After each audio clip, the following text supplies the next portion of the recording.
Beards are a multifaceted thing. They grow on faces, famous Scientologists use them unconvincingly to deny their homosexuality, and they even do art for Magic the Gathering. Wow, I didn't even know we had a record player.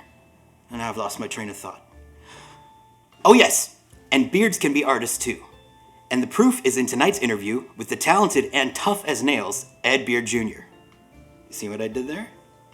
Thank you for taking the time to talk to me today.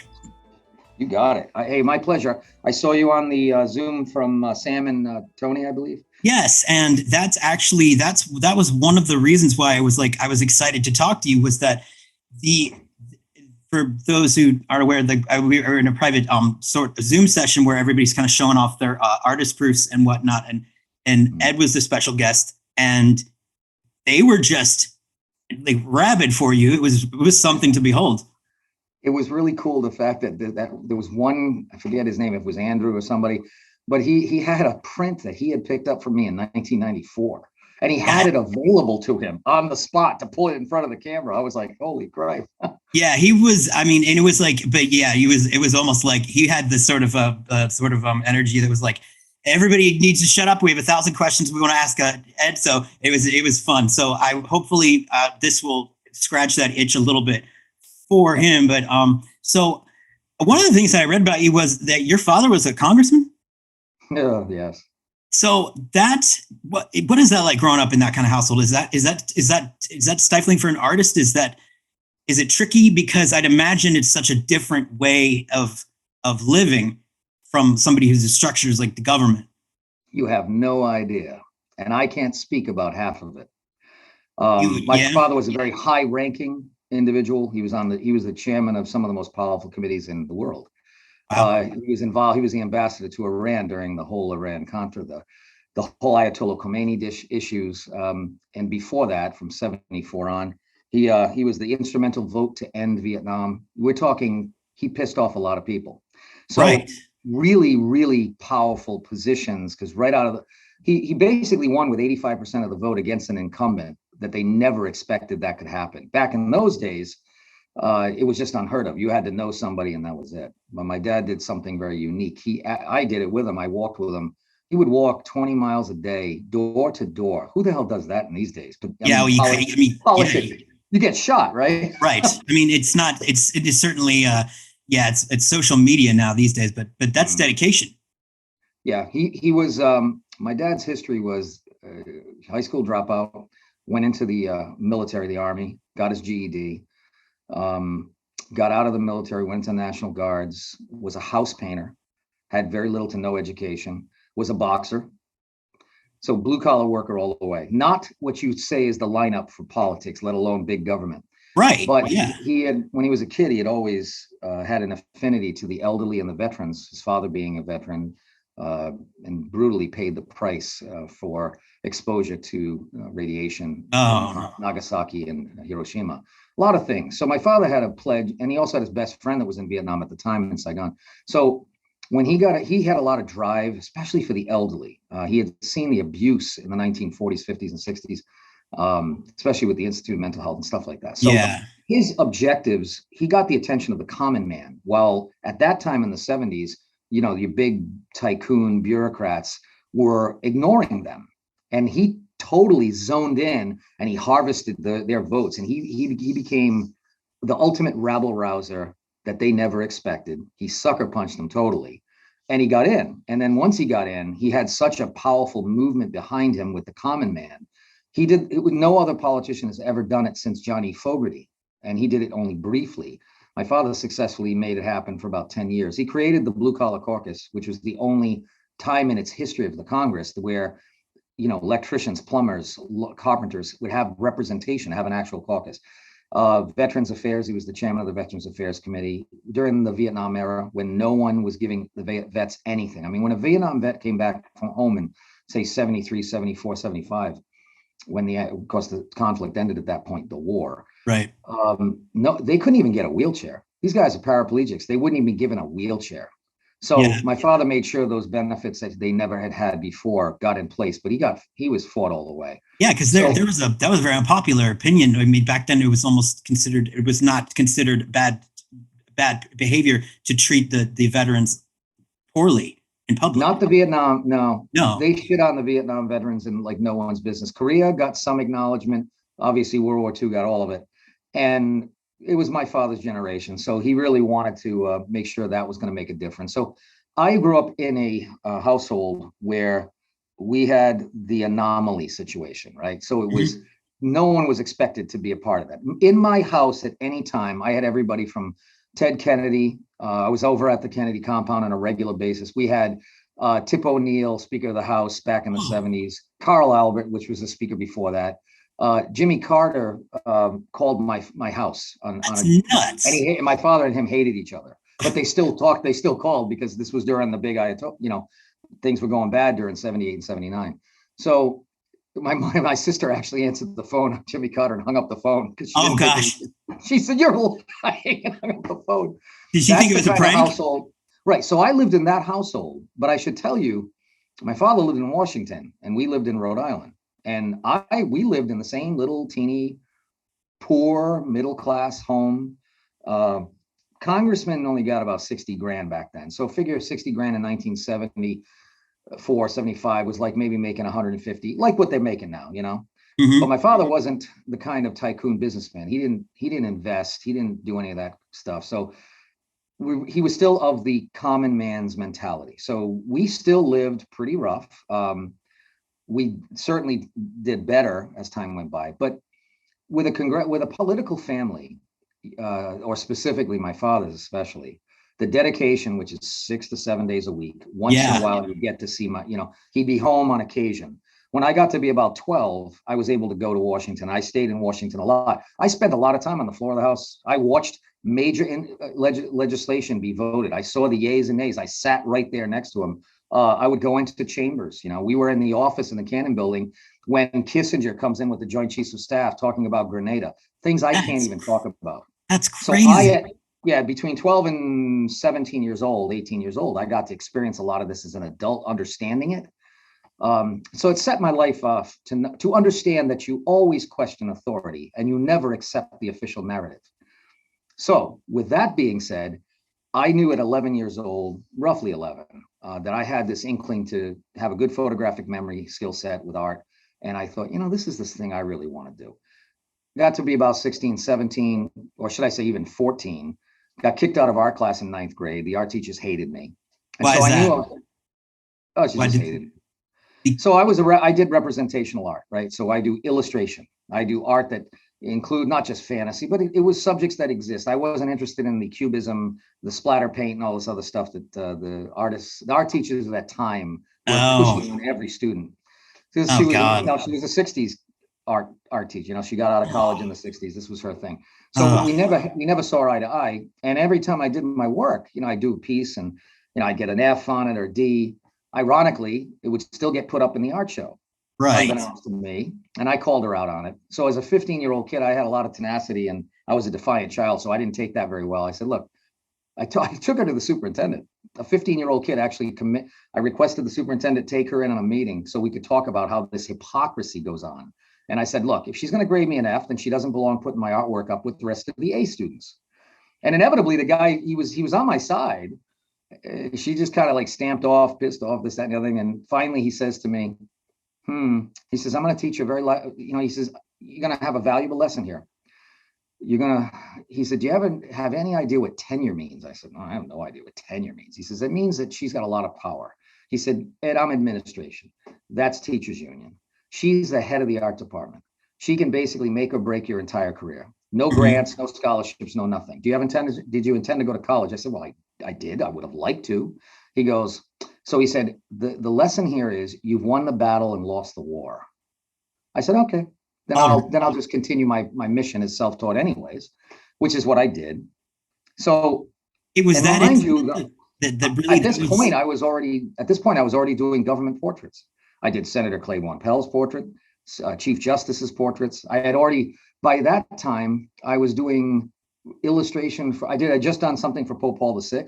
The Cardinal Medeiros from Boston had just commissioned me the Marriage Feast of Canaan. So, I mean, you got to meet, or you got to get reference photos, or did you get to meet a lot of these people? I imagine you met some of them. I got flown to Rome. No way. Yeah.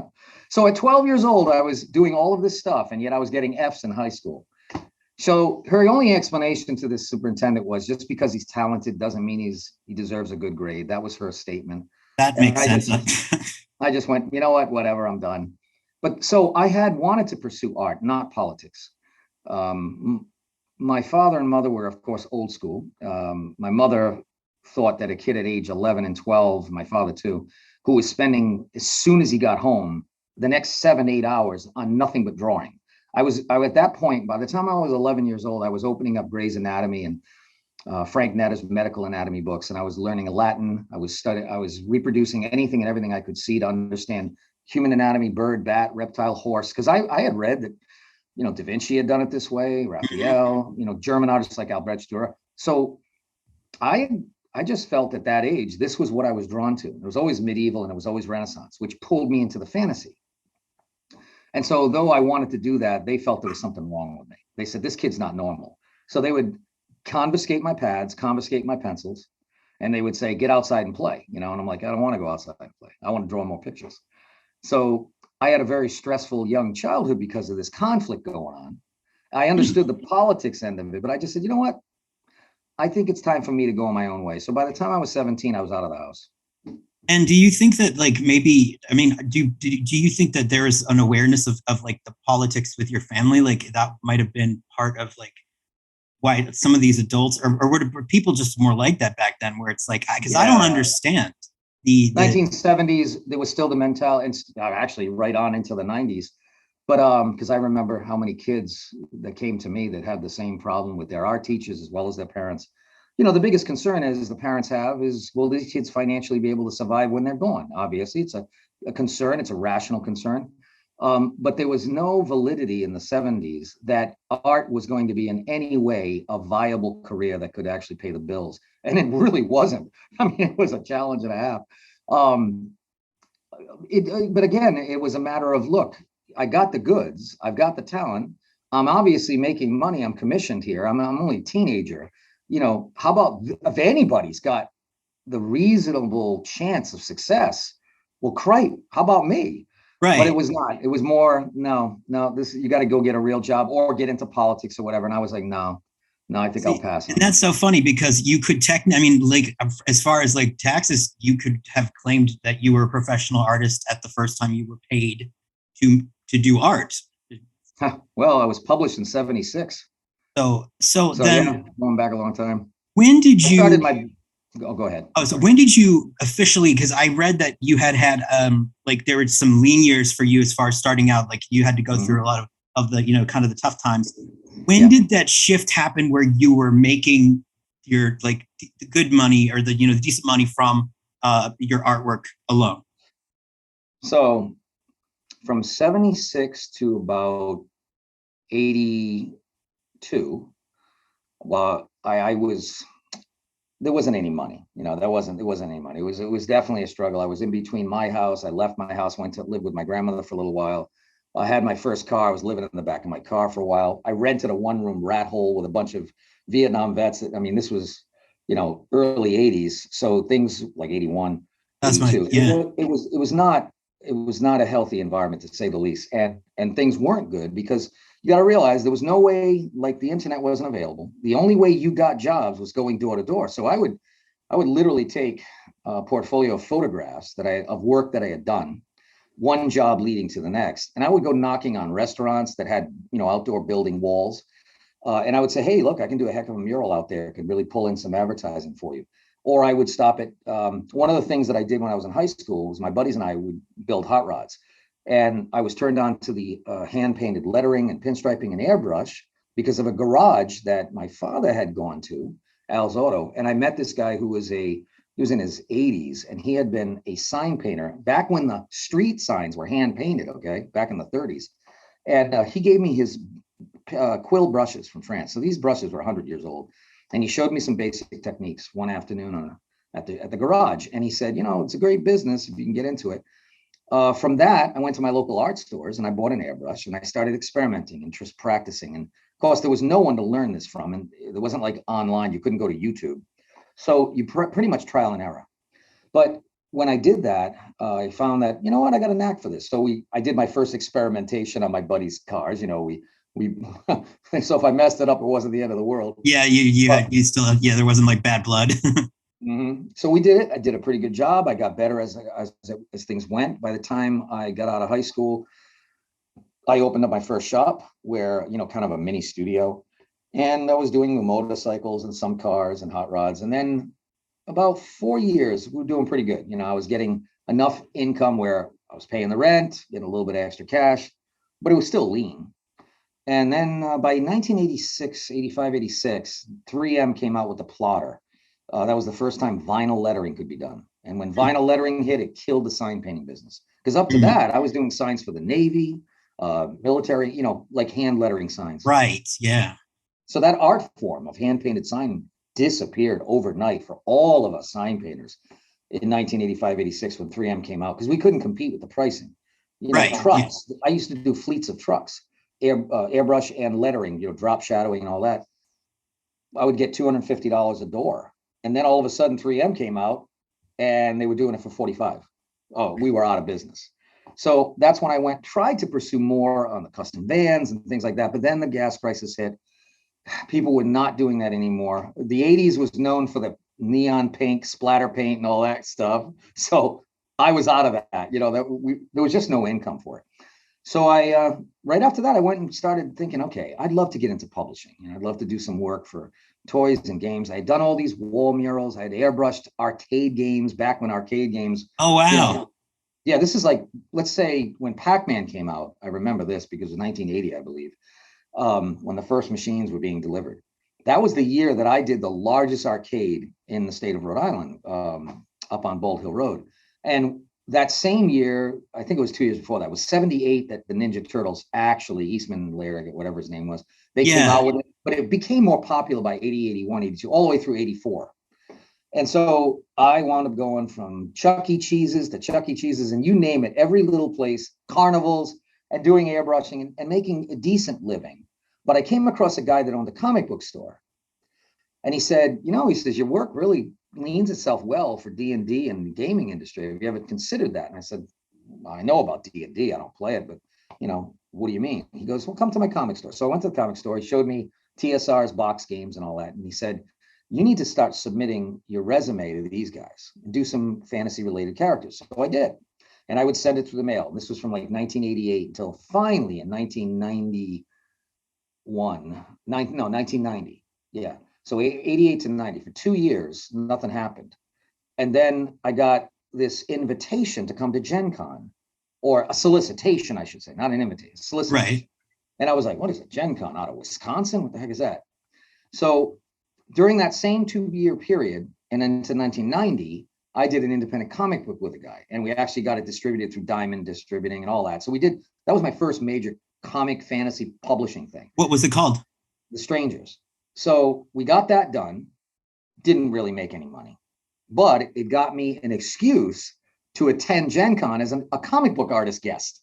All right. So I get into Gen Con that year. That was 92, I believe it was. So it took me 4 years to finally get into Gen Con. I had to save the money for the $1,000 for the booth and all this stuff. And then I finally got in. Wizards of the Coast was a young company. They had nothing. They had just a role-playing game. And I didn't think nothing of it. I came back again in 93.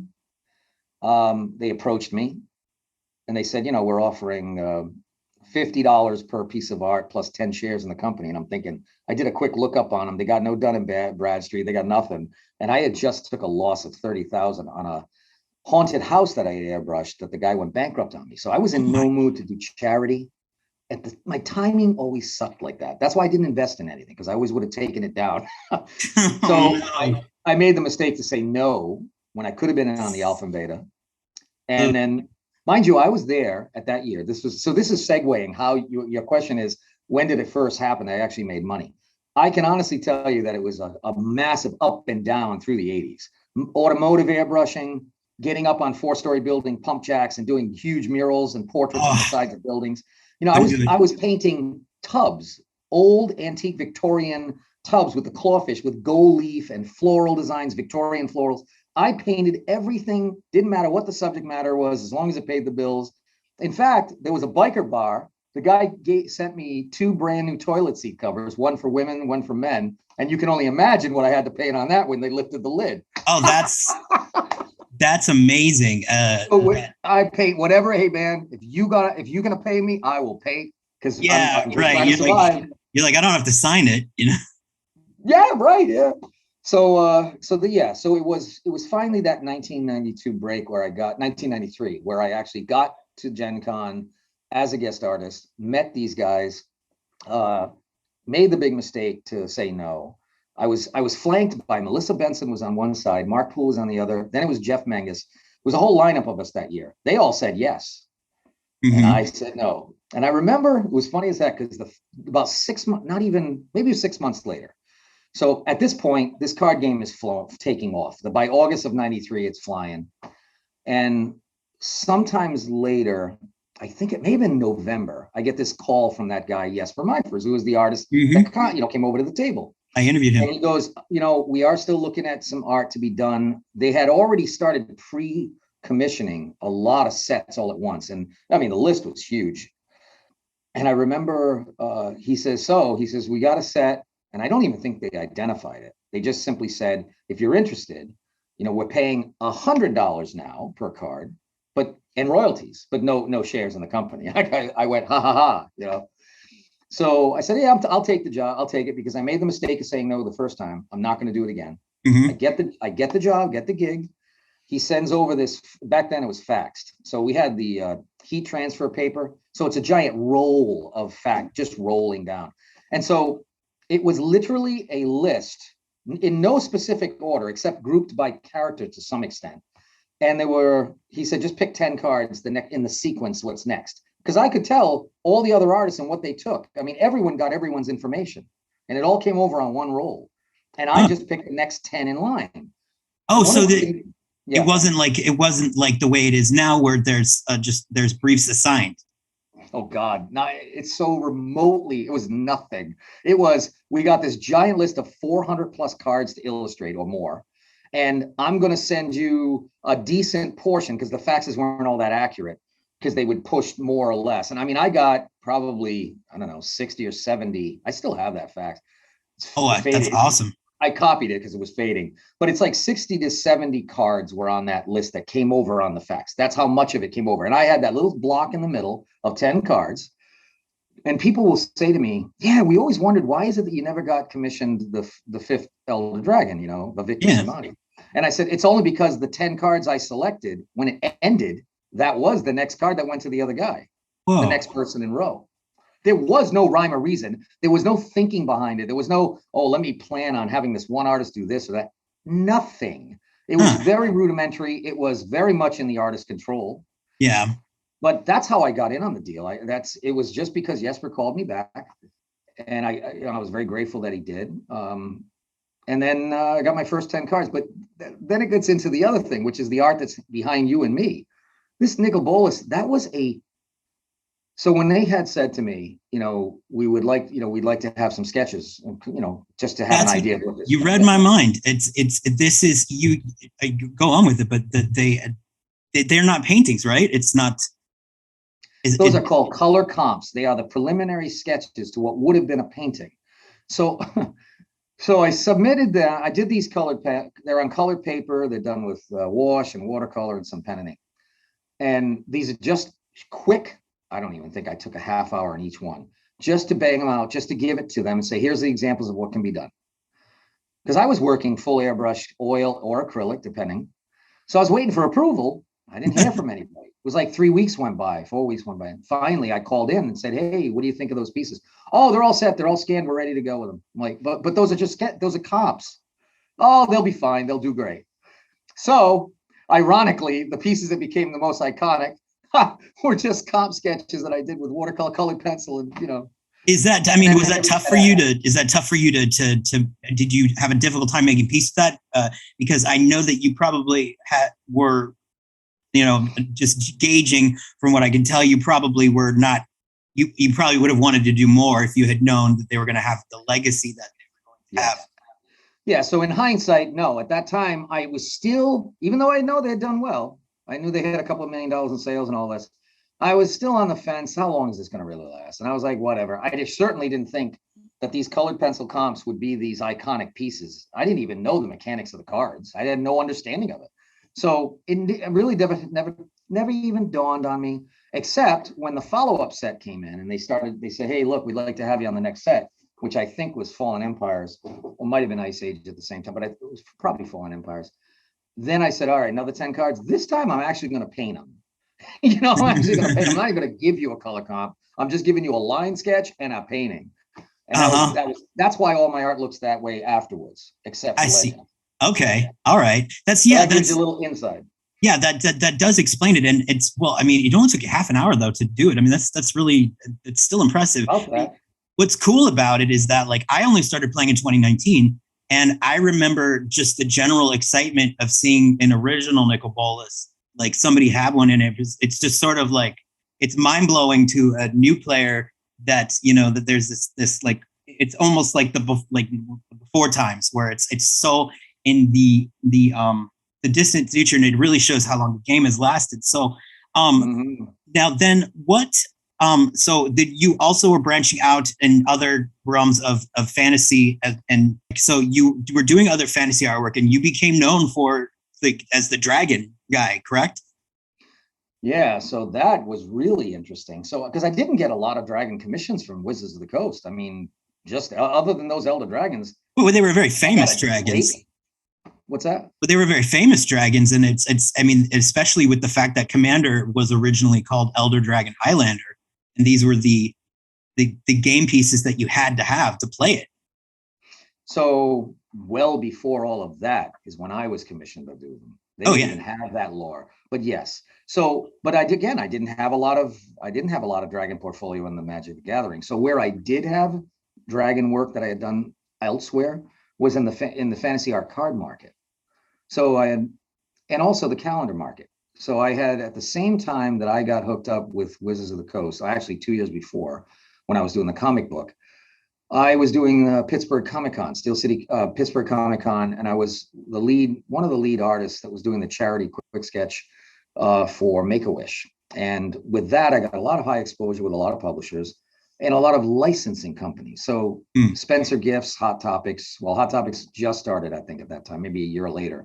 But in the licensing industry, I heard about the gift industry, the new age trade show and gift industry. And I said, well, what kind of items is this? Well, everything from figurines, calendars that you see at Barnes and Nobles and Borders back in those days, which would have been Books A Million later on. I miss Borders so much. I know. So yeah, they, all of those, I had to come up with 13 different, cover plus 12 to 13 pieces of dragon related items that were totally on my own concepts, my own creations. And those images not only became licensed on those calendars, but they wound up for the next, I don't know how many years, they're still being licensed now, from jigsaw puzzles to t-shirts with the Mountain T-shirt company. So my bread and butter was making art for products. Like they had this stuff on clocks at Spencer Gifts. I did gargoyles and horror art, a lot of horror art too. But none of this was in the game industry. That was all in the novelty gift industry. What horror art was there anything that you would that was of note that you did? Well, stuff, if you went to Hot Topic or Spencer's, you would see, like, in the clocks, the statues, the figurines, a lot of gargoyles. That's so cool though. I mean, I was born in 81, so the stuff that you're telling me, like, I remember it as part of, like, I remember the spray paint, or I'm sorry, the airbrushed arcade games, like back in the day, they had legit art on it. It's kind of taking me back, but that's a side. So let's see. So you would have been 10 years old in 91. So my stuff that was starting to come into Spencer Gift, well, yeah, you would have been 13, 14. I was definitely seeing your stuff at that time. Yes. If you went to the poster rack, you would have seen the blacklight, not blacklight at that point. I started working with Blackball later on, but at that point it was just poster art. And I did do some figurines and statues and things like that. So that was going on. And trying to think, I actually did the cell phone covers and the laptop covers. That all came later on, but the novelty and gift industry is what really did a lot of the supplementing. I would imagine that not only supplemented my income, but it was because it was a monthly royalty or a quarterly royalty, but it also gave me a wider audience of interest beyond just the gaming. because gaming is very niche, very honed, very controlled. And so I wound up getting this very diverse audience of general everyday people. Oh, blankets. Okay. Comforter sets. You could buy comforter sets with my Wizards and Dragons on them and stuff. And you may have even grown up with them and not even known it. And you get paid every time that this like is used for a product, correct? Yeah. So I get paid based on usually a 5 to 10% royalty based on units sold. Wow. So, that had to be extremely exciting to be involved. Yeah, it was. I loved it because I'll never forget the first time one of my jigsaw puzzles from Seco wound up in Walmart's, because I remember this. I was in my own local Walmart. Now, of course, I'm in a very rural area, and so I never expected to see my dragon stuff here. This is typical. I live in Amishville, so I live pretty much in Thomas Kincaid country. So if you're going to see a puzzle, it's going to be that kind of thing. Yeah. But all of a sudden, I'm going down the aisle. The puzzle aisle guy goes right into the bathrooms, and I looked to my left and I saw my puzzle. And I went, no way. So I'm dressed like a bum, as I usually do when I'm around here in the area. I'm just like some farmer Joe, I got torn jeans. I'm all messed up. I've been probably working in the backyard. And I remember this 10-year-old or so boy with his mom, going up to the puzzle and checking it out. And I just happened to catch it. So I stopped. And I thought, this would be really cool. Let me give this a shot. So I said to the kid, I said, you really like that one, right? Now, at this point, the mom's like, who's this weirdo? Yeah, who's this guy? Old guy talking to my son. I said, you like that one? He goes, yeah, that's kind of cool. I said, well, I'm the artist that did that. Now, right there, the mom's thinking, oh my God, there's a lunatic. Talking about, how are we going to get out of this? And so the kid says, no way, really? And the mother says, really? And I said, no, really. I said, hold on a second. It's like, at that point, we still had, this was like 2002 or 3, I think it was. So I had my cell phone, and I didn't have a smartphone, but I had photos anyways. Because in 2003, they didn't have I don't think they just had the flip phones that you could take. Correct. And I had a Nokia flip phone that I still had some photos. You could take pictures. I would love to see everything that you've talked about, including the facts that you got from Wizards, and if there's any evidence of the portraits that you did of the people, like the historical. I would anything like that to me is of interest. I think that stuff is on my some of it's on my bio, some of it's in my art book. Yeah, I'm pretty sure it's all over the internet. But I want one of the story about this kid. So it might have been in 2004. I don't remember if it was 2004, but either way, it was the first jigsaw puzzle I got. And I told the kid, I said, no, I'm very legitimate about this. This is what I do for a living. I had my website, which I have had since 1992. Really? Yeah, I got on right out of the hole, man. I got my domain first 1992-93 when that domain first became available. I think it was, you had to go through ids.net and then get it. And then you had to go through AOL after that. And then finally they gave you your own stuff. But I held on to my name because I knew they were going to grab it. So anyways, I told the kid, I showed the kid, this is my art. And he was like, oh my God, that is the picture. And I said, yeah, this is why this is. And the mother said to me, would you sign the box? And I happen to have a Sharpie on me, pulled out the Sharpie and I signed the box. So I get done, go to the bathroom, come back out, do my shopping, go to the line. They're already gone. But I happen to get lucky enough to go to the same cashier who had just cashed that out. And so I go up to the line and I'm cashing out some oil and some vehicle stuff. And I said, what a cool experience I just had. I said, one of my puzzles is being sold here. And I said, and the young boy came up and I signed his puzzle. And she goes, I just saw them. They told me about this. I thought they were crazy. And we were really concerned that there's a lunatic that's signing product here. Oh, wow.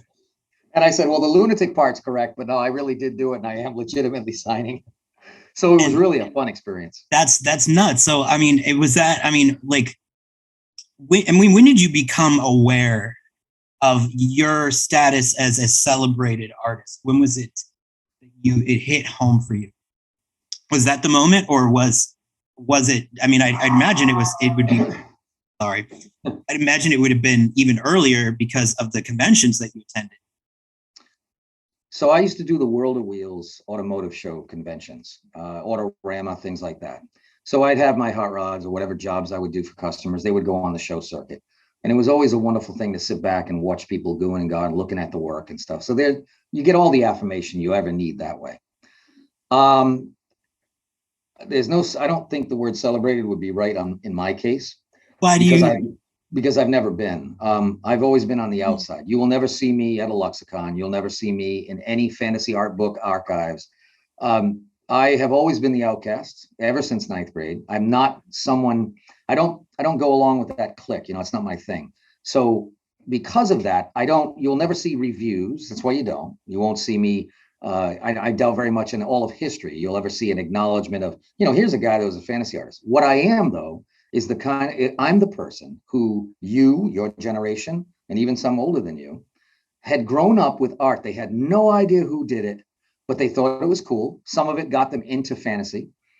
And then, I sit back now 42 years later, and I run across them. I come across them because of the shows that we do, the Renaissance fairs. I own buildings at Renaissance fairs across the country, which I started in 1998, I think it was. And that's because the Renaissance fairs is the perfect environment. It's generally medieval fantasy. So you have the environment and the genre already established, but it's open to the general, everyday, mundane public who comes from such a diverse variety of interests. You've got folks that have never thought of reading a Tolkien book or watching a fantasy flick, but they will come to the Ren Fair. And then before you know it, these people become my collectors and many others who are into fan, and they just get totally hooked on it. So I still think celebrated applies to you, because I'm just, by the reaction that you were getting in the meeting that I sat in on, it was not, you have fans, like fans. Oh yeah, fans. Yes. So I've always considered myself the people's artist. You will note that I have, other than Royal Fireworks Press children books, I have never worked for book publishers. My work won't go on Tor, Dell, Bain, or anything else. I'm not in that artsy fartsy. You will never see a Hugo Award winner connected to my name. That's when I think of celebrated, or I think of nominations, kind of like that stuff. I'm out of that, but when it comes to gaming, that's a very niche, thing. And then when it comes to certainly the Magic the Gathering community, or those that remember when they were young, like the guys that we saw on the Zoom meeting, or that I meet at my fairs, at my shows. I even meet them at car shows. It's funny as heck, because they'll come over and they'll look. My van has an image that is very reminiscent of my new version of Elder Dragon, Nicol Bolas. The one from the Magic book, the one that Jeff Menges did of the original artist being pulled together? Yes, that's called A Good Book. And yes, we were requested to do an interpretation of what it would have been that we would have liked to do if we had that chance. So that is the book. Yes. Yep. Yes. So The Good Book was that piece. Now I have that on my driver's door of my Dragon Lord van, my custom hot rod van. And I was at the Carlisle Truck Nationals, and this bunch of guys in their 40s, I'm going to say early 40s, come by and they go, "Man, that guy looks a lot like Nicol Bolas." And I happened to hear it, and I said, "Well, yeah, considering I was the guy that painted the original." And he goes, "What? You've done Magic cards?" And now all of a sudden they go back to their truck and they pull out Magic cards. And they go, "Man, I got some of your cards." Because I tell them, I go, "Well, look, you're going to be looking from 94 to about 2004. So you got about 10 years spread there."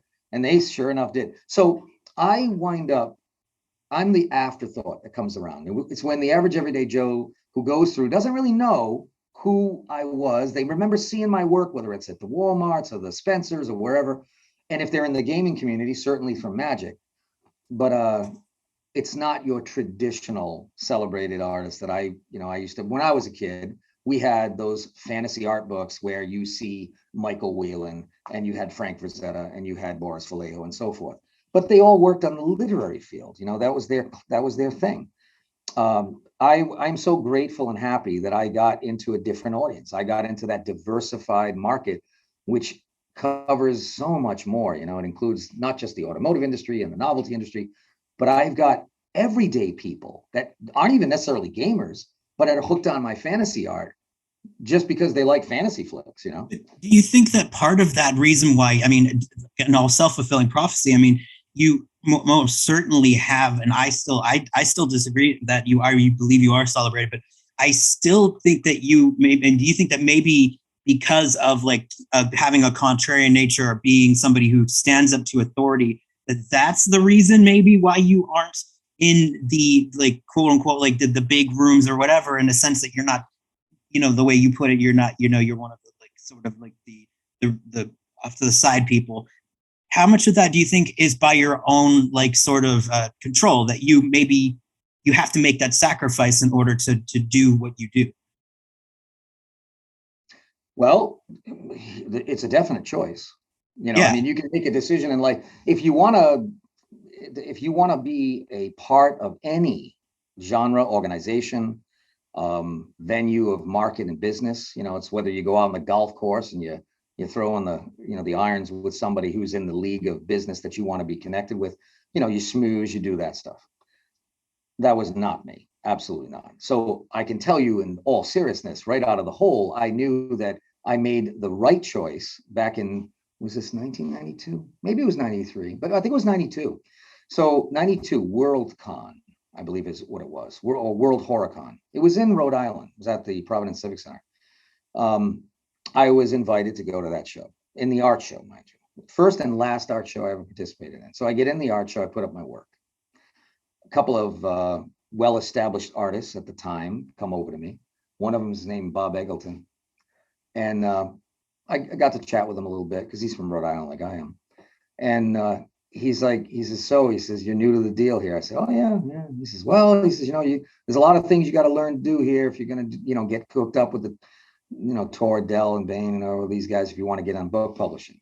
And when I got the roster and the list of the things that needed to be done, I found that for me, I'm like, you know what? That's not my deal. I'm a business guy. If you think my work is suitable, that it will enhance or work with your product, then that's why you hire me. But any other reasons, political or otherwise, oh my God, I've been through a whole life of that stuff. That's not my deal. Yeah, that I wonder. So I made a cognitive choice to not participate in the book publishing for two reasons. They don't pay enough. Economically, it's not a good deal. And I was making so much more money doing what I did. And on the other side, which is automotive and licensing. And on the other side, I don't kiss butt very well. It's not my thing, man. No, it's like I'm all about the integrity of your work. You deliver the product, it looks good, it sells the books, then yeah, hire me. But all that other stuff is just never was for me. So I see. That makes sense. No, especially now knowing your early background. I mean, I can imagine that anybody had to be in a political family, you had probably so much of that schmoozing and having to play the game thrown into your face so early on that by the time you were able to make your own choices, you were probably like, no, thank you. No, that's not, because it's not legit. It's not legit. If it's legit, the public decides it. That's the thing. So one of the things that happened at that event was an art director, I think it was the art show director nominated one of the pieces. And I was thinking, I saw this ribbon the next day and I went over and I went, oh, that's interesting. I wonder why. So she came by later on and I said, hey, I'm just curious. I said, I noticed that you acknowledged this piece. And I said, I'd love to know why. And her answer was, it reminded her of her cat. And I went, you know what? I'm thinking the quality of the standards that are being evaluated here, that thing means nothing to me at that point. So there was so many reasons that justified, this is definitely not where I want to go. And again, like I said, I didn't know. I had to try it because my attitude is always give something a try. You give something a try, see if there's going to be a lucrative opportunity or at least something you'll enjoy. And it had none of that for me. Whereas a completely opposite side of it is when I'm illustrating or doing stuff live, whether it's at the shows or whatever, I'm dealing direct to the public. There is no greater criticism and greater compliment than getting the everyday Joe and Jane's mundane opinion, because it's not based in critique of art. There's no one with a 4-degree, doctorate degree in art history or otherwise. They're looking at it because it either evokes an emotion in them, it captures their imagination, or it does not. You are pass or fail. And or if you are somewhere in between, now you have to listen and figure out what is it that you didn't do right to do better next time. So for me, creativity, first and foremost, I'm just a kid that loved fantasy and loved Tolkien, loved Lord of the Rings, and loved hot rods and album covers and stuff. So I'm a fan. I was a fan of the genre. But as far as a business and as far as surviving on it, the reason I've done so well with it is because I do listen to my public. I do not listen to art directors, art critics, and all these other guys. I listen to the public. And so I draw and paint for the public. They substantially support me because of it. That's My and goal, that's another yeah, point that I feel like celebrated works because I since you spoke a little bit about it, and I don't, I'm not necessarily looking to dredge up bad memories, but when you had gone through what you went through with Magic in 2004, you were like adamantly against what was happening. You were very vocal about it, and the fans spoke up on your behalf. oh, So that was wonderful. Yeah, that was Inquest magazine. Yeah. so, Yeah. I mean, there has to be an element of, well, okay, I mean, you have to somehow, you have to be a little bit aware of the power of your, I mean, yes, your work got you to where you are, but you do have a status. So I just came from a 3-day event at White Knight's Game Room in Williamsport, PA. It was it's called The Big Event. They had the pre-release there for the latest Magic set. They had 40K, they had D&D, they had major 2K giveaway. It's a big event. So for 3 days, I had age groups from 13 to about maybe 50 and their kids and grandkids. And I mean, I was inundated with stories of, I remember when I was 10 and 12 and 15 and 16 and all this, and just amazing. It was fantastic, and we certainly did great financially, because like you say, I would say the work and the subject is celebrated more than just me.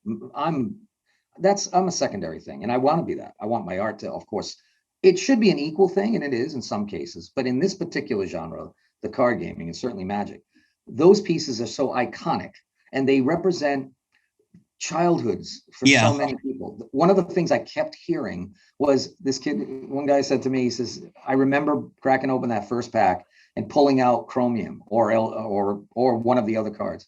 And they were like, man, I had never thought I was going to be into fantasy till I saw that image. And then my mind just blew up. And they would tell me these stories. So yeah. That's good.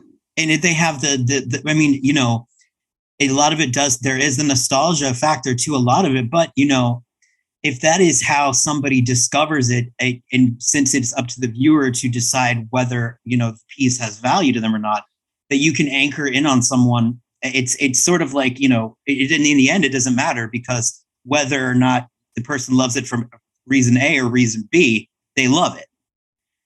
And it's a cool thing to watch because I will say I've noticed with the Magic fans from the earlier on, like the just like absolute just love of the artist. And you can tell it's coming from a very emotional like place. Yeah. Much you said, that is the coolest thing. I remember in 93, 94 going to Gen Con and having 12-year-olds and 13-year-olds, many of these same people who are still my collectors to this day. They may have gone about their way through college and early on in their careers, and now they're coming around full circle saying, hey, Ed, do you have any of that original art? I was going to ask, is anything, I mean, do you know of any of the pieces or do you know, do you have any of them? Or are they all gone or what's? I have some left. Which ones do you? None of the big icon ones, no. But still, I mean, which ones do you have? I mean, out of curiosity. I'd have to look at it. They've been buried for a long time. They're buried? Oh my goodness. I mean, they're in protective vaults, man. They don't go anywhere. Okay, that's not so bad. Look, because I have to go to a location to get them. Okay, because I was thinking to myself, I was like, buried. I was imagining like no, I did not dig a hole in the backyard. Yeah, like under the stairs in the cellar or something. Like I was like, no. But they're in portfolios and they're in cases, and they pretty much. I think the last time I took most of them out anywhere was 2018 was the last time I've seen them, and we have sold some since then. So I really have to look and see which ones I do still have. I have I also have the black and whites, the black and white linear pieces that were fully shaded. Those are, I think, equally as, if not better in some cases than paintings. Those and a lot of collectors. A lot of collectors try to get both. They will try to get the complete set. Yep. In fact, we just sold one of those of not that far back. It was the helm. It was a helm. What was it? It was a helmet. It was a peregrine mask. I think that was Ravnik. I could be wrong, but I think it was Ravnik. I believe so. Yeah. And so that was a double deal where they had the full-blown black and white, fully shaded piece, the original one of a kind, black and white preliminary, and then the full color. Then on the custom cut alpha mat, I illustrated the entire scene all over again throughout the entire mat with gold and silver.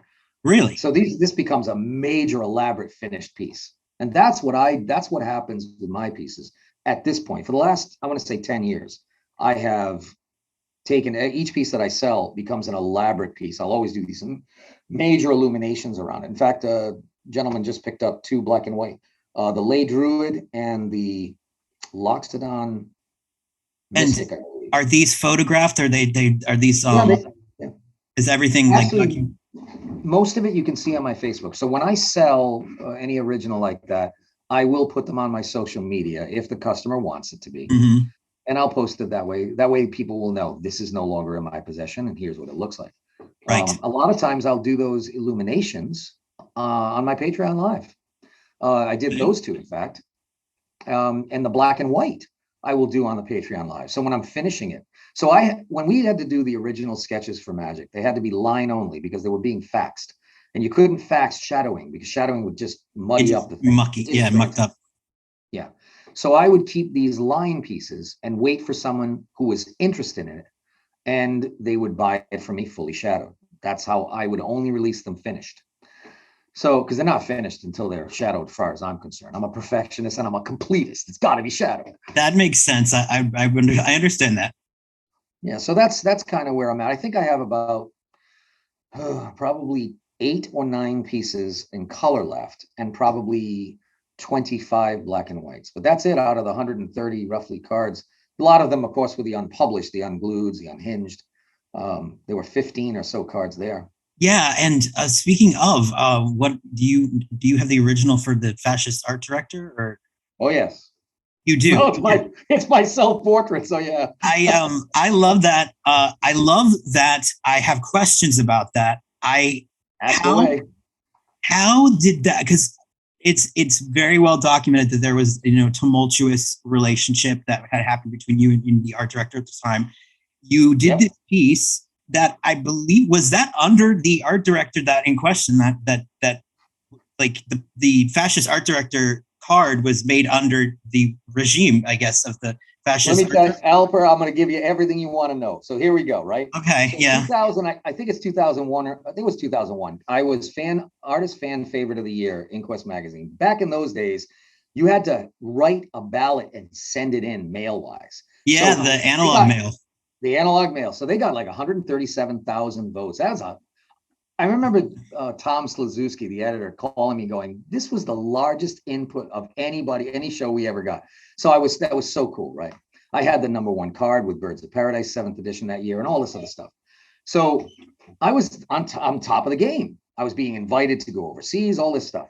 And all of a sudden I get this phone call from Mr. Cranford, who indicates who he is, introduces him. And he very clearly and upfront, which I appreciate, people being candid. He's like, I just don't like your style. Your style is too expected. That was the word he used, right? He said too classic fantasy. We're moving Magic into a kind of a Magic meets Matrix. Because back then, Matrix, the movie. I never understood it, the Matrix. I didn't get it. I just didn't. Couldn't. Me and my father. Where he was going. And he said, and honestly, he's that Birds of Paradise. He says, I know it's a big deal. He says, the thing belongs in an Audubon calendar, not on a card. So this is the thing he introduced himself to me.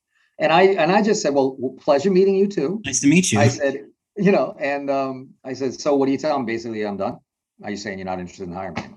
He goes, no. We're just going to take you off the A list and put you on the B list. He says, which means you'll be demoted down to a couple of cards a set until I find out whether or not you can see the vision that I have for Magic. And this was your first interaction with? That was my first interaction, yes. And so as a professional, my attitude on that is, well, anything that you see that I've done, such as Birds of Paradise, was done based on the description I was required to do. It was an Audubon piece. It was required to be that. I said, but I understand you want to take it in a different direction. So I appreciate you giving me the opportunity to demonstrate that maybe I can see the vision that you have. And you know what? We'll see if it's something I want to do. Let's give it a shot. Throw me a couple of commissions and we'll see how it goes. And so he did. And actually, it was kind of funny because at that point, he actually gave me a comment back. He goes, wow. He said, this is exactly what I was hoping to see. He says, you're surprising me So he actually kind of liked what I was doing, which is why he kept me on for the next, well, I guess 3 years, right? Right. Yeah. Yeah, So it was, there Kamigawa, was, mhm. Mirrodin. Uh, I, on the other hand, I was not enjoying those pieces. They were the style guide and the directing that was being done it was so controlling. I felt like, we're more of a puppet. We like almost like an assembly artist. And I felt like the creativity was completely off the wall. The best example I have, and you can see it for yourself, is Stinkweed Imp. So I did the preliminary drawing of Stinkweed Imp, which I thought was so badass. I mean, it was this gnarly gargoyle type creature in the exact same position. Everything was the same. But when he saw it, he went, "Well, you need to strip this guy down. He's too muscular. He's too gnarly. Simplify him, smooth him out." And I was like, "You are taking everything that's cool about this piece and you're just shrinking it." Well, I did it. I did the painting. And so the painting, and of course the dredge decks, everything else that people like about it, oh, they think it's cool until they see the black and white, which I had actually at this show. And I had one kid that came up to me with this play set of 4 of the Stinkweed Imp, and he was like, "Oh, it's one of my favorite cards." And he said, "Would you do something?" So I did a little axe and a spear and characters holding a little modification. And I said, "Do you want to see what this card could have looked like?" And so I opened my art book, and it shows the side by side on the art book. And he goes, "Oh my God, that would have been so much better." So it was when I heard that, I remember when that set came, I went, "You know what? I am not going to compromise and sacrifice my reputation and my kind of work, the work that I do creatively, not just a finished product, but the creative mindset, and have to throw that away to try to comply with what it was a homogenized, streamlined attempt to brand Magic. I get that from a corporate point of view, but the big success to Magic, and I tried to tell this guy this, was the diversity in styles and techniques, and they just kept pushing away from it.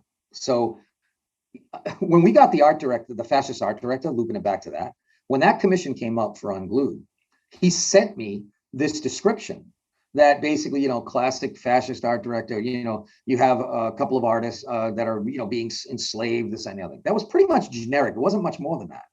And I thought, what a great opportunity to include in the background the A list and the B list. I saw, and yes. have the little notes and post-it notes. So I submitted the preliminary sketch, which was exactly like the painting, very crystal clear, right?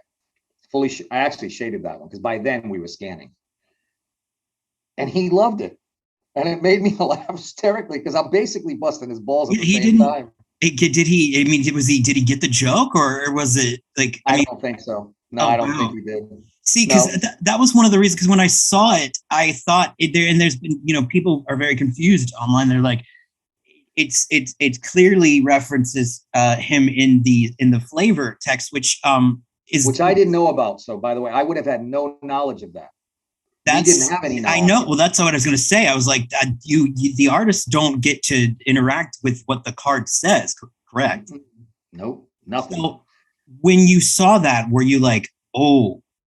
When I saw that, I just laughed even more. I went, "Oh my God!"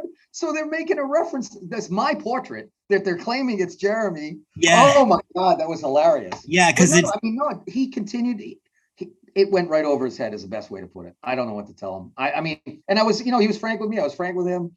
I didn't agree with the direction things were going. And then after that set, I think, we had the Ravnica that was being commissioned up shortly after. Well, we had Mirrodin, then we had Kamigawa. Kamigawa, one of the things that I will say, Kamigawa was kind of out of the art directing hands. It was very much all about true commies. It was very accurate to Japanese culture. Right. So it was great for me because I got to reference those exact things, so I did have a lot of creative freedom within that, but I had to stay within that specific theme, genre, historical accuracy, and so forth. So that worked out great. Everyone was fine with that. But I knew my time was going to be limited with that, and I chose. There was something else that came up. I'm trying to think of what it was. There was something that I had heard about the follow-up set. And I knew the way it was going to go. And I just thought, you know what, there's not going to be art that I'm going to be interested in doing. And I had that in my head. At the same time, a lot of other opportunities for me were exploding on my side. I was expanding my business, the Renaissance fairs. I was on the road 10 months of the year. This was just getting too busy for me to I wasn't going to spend that time for what I think it was $800 a card when I could be making 2,000 to 3,000 for the same amount of time I spend. And So it was a business decision. and I'd imagine too, there has to be some sort of element of like you reliving that experience that you had in the past with the teacher that was just that had it out for you only because they had it out for you and because you were not doing what they think is what's good and there has to have been some. I mean, you must have seen parallels between that experience and the one you went through. No, actually, Albert, there wasn't any. Like I Really? said, he he loved what I was doing. I Right. mean, he didn't love it enough to throw me onto the A list per se, but he never had a complaint. In fact, he paid me. There was no, like, I didn't have to do sketches over. They were approved. But No, the there Birds of there Paradise, wasn't like anything like that. he was so because you had said that he was like rather nasty about the Birds of Paradise and sort of like revealed to you right I that don't call it nasty. I call it very bluntly honest in his opinion, though I okay. disagreed with his opinion. No, I mean, there was no emotion in this. He was literally corporate business all the way. I thought, from what I understood, he came from Blizzard. I thought he was involved in the corporate world in that. I might be wrong about that, but he came at me very clearly. In fact, there was a discussion. I know what it was. It was like I continued the discussion a little bit more with him about this wanting to streamline and homogenize the product so he could brand it more. And there was a comment made to the effect that, having these diversified styles with artists give a lot of power to the artist. And that causes we as a corporation to have less power over and control over our product and our brand. And I said, so what you're basically saying is if we have a distinctive, unique style that stands out very strongly, and your customer base happens to like that artist's work, well, then that empowers the artist to be perhaps in a better position economically to say to you, I want a little more money. I said, is that where you're at? I said, because I'm very well aware of the corporate business plan. I said, but that doesn't really apply here. But he really did he kind of felt that it was. And I said, boy, you're really missing a bigger picture, which goes back to the strength of the product as the diversity of styles and techniques. I said, there were kids that were collecting these cards literally because they enjoyed a specific style of artist that was watercolor versus something that was done in oil versus digital. I said, they loved that variety. And and their attitude was, well, the problem with that is innately it takes away continuity. And they wanted these sets to appear to be almost like a movie script. Yeah. And the style guides were proving that, And do you feel vindication that now with the way that the game has actually evolved, everything that you have been vocal about that was important for success, such as listening to your audience, diversification in the artists that are given assignments, the game has moved in that direction very much. Yes, I've heard about this. Yeah, it's there's literally they now have these supplemental like sections where the point is to look completely different from what the sets look like. They and some people are cynical about it. They're like, well, it's a cash grab. And for me, an art lover, I'm like, no, for me, I get to see more artists get the chance to step on stage. And I think it really echoes what you were talking about. And you feel I heard about it sometime. I think the first time, because I obviously after 2004, I didn't follow, or 2005, I really didn't follow the Magic thing after that. I was doing my own thing. I was still art director at Origins for a while after that. And I had been doing that for 26 years. So I still was in touch with them. But I remember one of the artists saying to me, things have kind of gone in a better direction for us creativity wise with the return to Ravnica. And I saw some of the imagery and the differences, the variety of styles for similar characters, but done in different ways. And right. I went, well, there you go. I guess they finally decided to listen to the public. It's markedly different.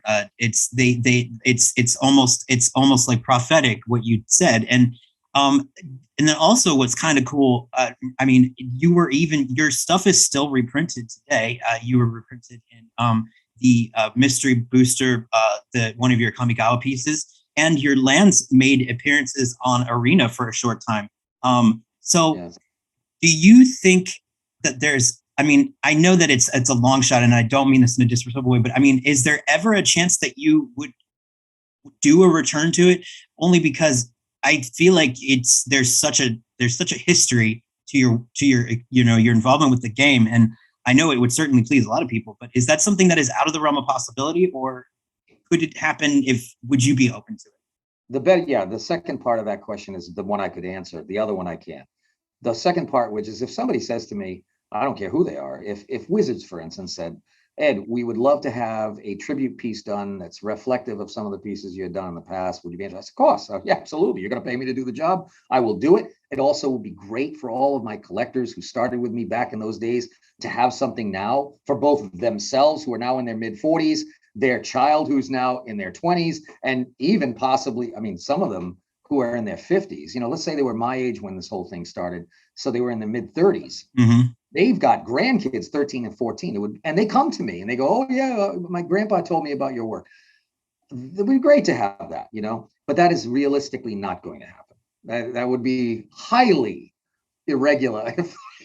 so I'm just very content to have the history that I did. I mean, very few people can say they had almost 11 years. No, I mean, parts, that's the thing. But I wonder, I mean, I really truly wonder, because I've talked to so many other artists who have from around that time, from around that sort of area, that there was a lot of, let's just say, growing pains that happened, and people getting, experiences that were not positive. But from what I understand, at least from the art standpoint, that it has become a lot less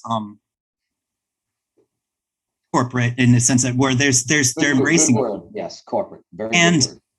And I mean, it's like you could. I mean, it just would be so cool. I mean, I know I respect your not wanting to go and have to be told what to do, but especially with the older artists in the pool that you have, I can't imagine that there. I mean, I'm just putting it out there, just throwing it out into space and seeing if it's a possibility. But I respect your decision. But like, it would be cool. It would be cool to see. It would be cool to see you even do artwork for something that's already been painted, and you could do your own interpretation. Or even, I mean, I said this to Brian Wackowitz. It's like, I would love to see airbrush art on it. It's just because it would be cool. I mean, I find that fascinating, and want to talk about a little bit about that before I let you go. But airbrushing, how did you also pick up airbrushing while you're doing all this other traditional artwork? You're self-taught. I mean, this has to be you managed to tackle all these different forms of art, and you got to be a little proud of yourself, right, for managing to like. Well, so here's the thing. When you have every obstacle under the sun thrown at you at a very young age, and yet you are this defiant, tenacity-filled child that speaks with conviction, pisses off your parents and everything else, and says, you know what?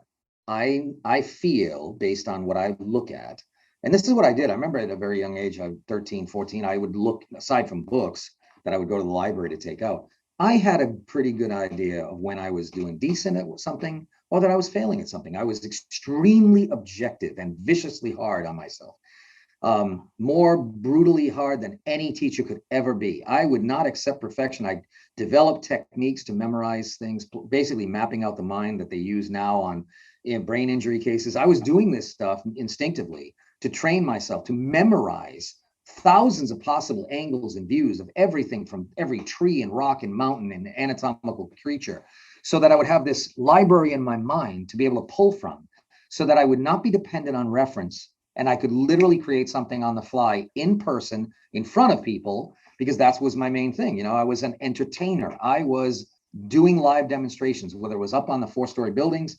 I was being filmed on television. I had a television show briefly for that. So yeah. All cable, Well, so back in the day, very, very tiny little thing. I would do that, by the way, because I'd go to the local newspapers and say, hey, I'm painting this big ass building down the way at the diner. You may want to come and check it out. And sure enough, the arts and leisure section reporter would come by, and I would capitalize on that opportunity. Now that comes from watching my father as a politician and how he was able to persuade and move people by communicating, even as an uneducated individual who came from a tough neighborhood, just a boxer, house painter, but he knew how to connect with people.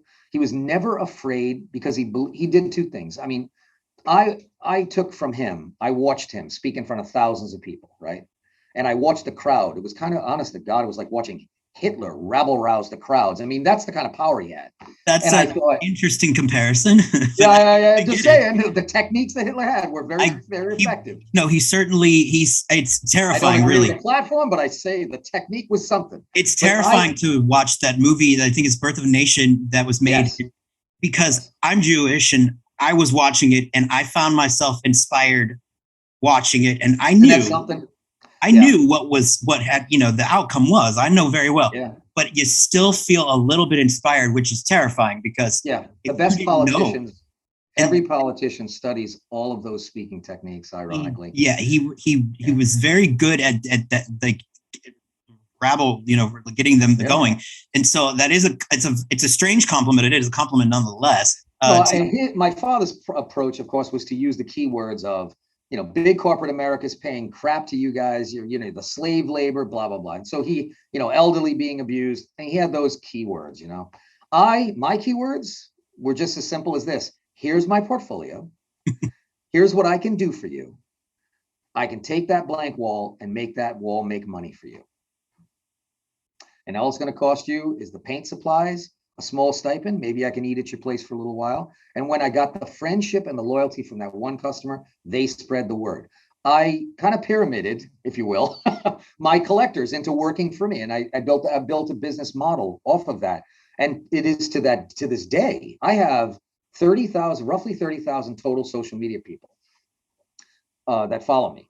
And those, maybe out of that, I have about 400 to 500 from the Midwest to New England and down in Florida that constantly support me, are watching the web for me for any time there's knockoffs. I mean, they're like my army, the police, if you will. They are literally my army. I call it Beard's Battalion. But they're amazing how dedicated they are and how they enjoy everything I do every year. And the reason for that is because I make them a part of my process, whether it's through my Patreon, they're almost all a member of, and they join in and they see the process. But also when I meet them in person, when I'm at the shows, when they come in, they're family to me. These people, I would not have any success if it wasn't for them. Zero. I'd be drawing for myself in my studio. So I had, as a young, knowing what it was like to be rebuked from the art community and having to do everything on my own the hard way in that respect, I did two things. I started immediately teaching right out of high school for the summer classes for the YMCA. And basically drawing from classes grades, I think it was third grade through high school. And it was basic, everything from fantasy creature. Even then, fantasy creatures was going back 81, 82. So fantasy creatures as well as cartoons and showing them basic fundamental things on, structure, composition, balance, very, very rudimentary stuff, shadowing techniques for the sphere and the square and the cube and all. So did that for about 2 years, and then kind of got on the road, did a lot of traveling, went to New Mexico and Santa Fe, lived with some Indians on reservation for a brief time, got some culture, I went across country. I basically went across country with another guy whose brother was an artist and was an American Indian. And so just had a tremendous time for about 4 years, got back home and to Rhode Island and said, you know what, I want to start classes and teach regular. And of course, by then I had learned the airbrush. There was a big demand in the 90s for airbrush instructing. So I started my own airbrush school, and I had about 7 to 8 students at a time during and they would cycle to new students. And I continued to do that even to now, up until 2020, of course, then everything got shut down. right. But I would do about twice a year. But when I'm on site, I treat everyone like they're a potential student. So when they come into my tent, many, many times I see those teenagers that are looking at the art, and I can almost tell, is there something message telling me psychically that's saying, you should go over there and chat with this young lady and see if maybe she draws, maybe she paints, maybe she would like to do something creative. And it's like 9 out of 10 times they're like, yeah, I do like to draw. I like to do. And I say, show me some of the stuff you've got. And they'll bring it up on the phone. And one of the things that I do, whether I'm at a convention, Comic-Con or otherwise, is I am open to portfolio review all the time. And I tell them, in fact, if a kid comes by and they're holding a portfolio, I go, hey, what you got there? And I'll say, come on over, let me see. Well, it's nothing much. I said, no, you got your portfolio with you, which means you're out here trying to find out if you got somebody that might like your stuff. Right, And maybe right. even someday you'd like to be a part of this thing. Well, if you're going to do that, you got to believe in yourself. So the first thing you never say is, "Oh, it's nothing really big," because if it's nothing really big, you shouldn't even be bringing it in. It's And so true. then I It's said, very "Show true. me the portfolio." I shake their hand. They're very intimidated at first, and I said, "Let me just assure you about one thing. The only words you're going to hear out of my mouth is going to be positive, reinforcing comments. And if I see something that I think may be able to be done better, once I'm done complimenting everything you did great, I'm then going to say, hey, would you like to know how you could even take that to the next level?" That's a hell of a big difference than the negative reinforcement crap that you get when you go to school. It certainly is. It certainly is. And I think that you got, from what I can understand, and it maybe it has to do with the combination of your talent and your outspoken, nature and whatnot. But the run-ins that you had were maybe just unlucky. And it's nice to see that you're attempting to rectify the situation with your own experiences with the young people, because it's true, it really is. I mean, like, I don't understand anybody who can go into attack mode on somebody who is less experienced than you, fundamentally less experienced, so it's nice It's that you can do that.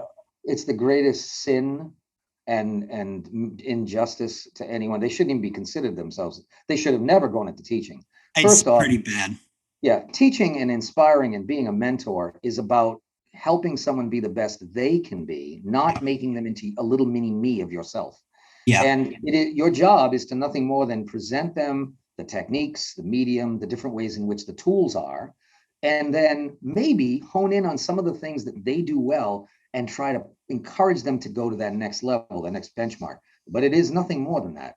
And I can't, yeah, there must be, it's got to go back to that ego. I don't know where it is, but it's somewhere between that and the fact that a lot of people, a lot of them get teaching certificates. They default to the arts and they go into high schools and public schools and teach art when they really weren't. Maybe they wanted to get into the field and they just didn't succeed at it. So this is where they defaulted. But my attitude is, it is the greatest responsibility, the highest honor. When you say, well, what would I feel most celebrated about? The number one best thing that has ever happened to me in my life is the young lady or the young man that 20 years after I met them at a show and a fair, who themselves became successful in their career, mention me. That 20 years ago, what started me was going to the King Richard's Fair in Massachusetts or the Pittsburgh Steel City Comic Con, and I met this guy who took the time to actually believe in me and gave everything he had, all the knowledge, all the connections, anything and everything. Boy, that's what life's about. That's what the gift that I've been given, the ability to see and have that memorizational skill set and whatever, photographic eye. That is what is going to last well beyond my lifetime. And that's what matters. The images that I create, sure, they have their value too. But far and above that, to me, is the fact that I have such great friends and people that I've met over the years who have honored me with their comments and their acknowledgments. And I've recently just had some, actually no more than a week ago, which was, I mean, I was just floored by it. When you hear this, that this, someone has become so successful in what they do and have pointed it out and mentioned it in an interview. That the reason being that is because of something I did, which to me was, I do that all the time. It's like no big deal, but it is to them. Where did you read this, or what was pardon me? Yeah, it was a young lady. Her name was Danielle Vaklavic. I think she was about 17, 18 when she came into my booth in my Renaissance fair. And, she expressed a lot of interest in the art, and she asked questions about what I used, the technique. And I told her about my mixed media with the airbrush. And I said, the different ways I do it. I explained everything to her in pretty good detail. And she said, I've always wanted to get into the airbrush. And I said, well, here's what you got to do. And so she'd come in a couple of weeks, maybe another week after that, because it's the weekend event for 7 weekends. And then I would start seeing her every year. And then finally she wound up going to college. Didn't have a good time in the art college she went to. It was very unfortunate. Unfortunately, that was a bad experience for her. And so she got out of that and she came back to her home and said, she reached out to me. She said, I really would love to get back into airbrushing. I've been watching your YouTube videos, your Facebook lives. I've been watching that. And then she watched my Patreon. And so anytime she needed something, she would send me a message. I would give her a thorough explanation of how it's done. Here's what the equipment is. This is what you want to, best tools you can use. And she basically learned a lot off of these demos that I did. And so I took a look at her work and I started to see her improvements. And then when she got to a point where she was pretty proficient, certainly proficient enough for me to make a referral to her, I had a customer come to me that said, hey, I need something done on the inside of my hood. A lot of times the heat shields that they have underneath the hoods, they'll have airbrush work on it. So when they're at a show, they lift the hood, there's some art there. And so this woman came to me. I was just simply too busy. I couldn't do the job. And I said, wait a minute, now listen, I have somebody that I think is really talented. She's a young lady. She's about 25 years old. I think she'd be perfect for this job. Can I at least refer you to her? So they did, they connected. She did the job. Boom. From that job, she got another job and another job. And then I found another customer down the way that I couldn't get to. And I said, hey, look, I got somebody in mind for you. And so I forwarded it. So last week, she was being interviewed by Bogey, who is a very well on television, I think it's Speed Channel. So basically, it's the women of the automotive industry, the women that build hot rods. So it's a series that's dedicated to the unsung women of hot rodding and airbrushing. She coordinates this. And so she met Danielle because Danielle went to one of these seminars to try in the automotive industry, because the young lady, not only did she get into airbrushing, but she got into mechanic work and that was her bread and butter. She was starting to do mechanics. So completely changed her life. Yeah. And then on this interview, I get this tag on a Facebook that said, hey, Ed, you're mentioned in this. I'm like, okay, check it out. And there she is interviewing. And Bogey just said, so what got you into airbrushing? And she just said, I went and met this guy, Ed Beard, and he just inspired me. He referred me jobs, and he just has always been there for me, So you just don't get better than that. I can't be, nothing could be better than that.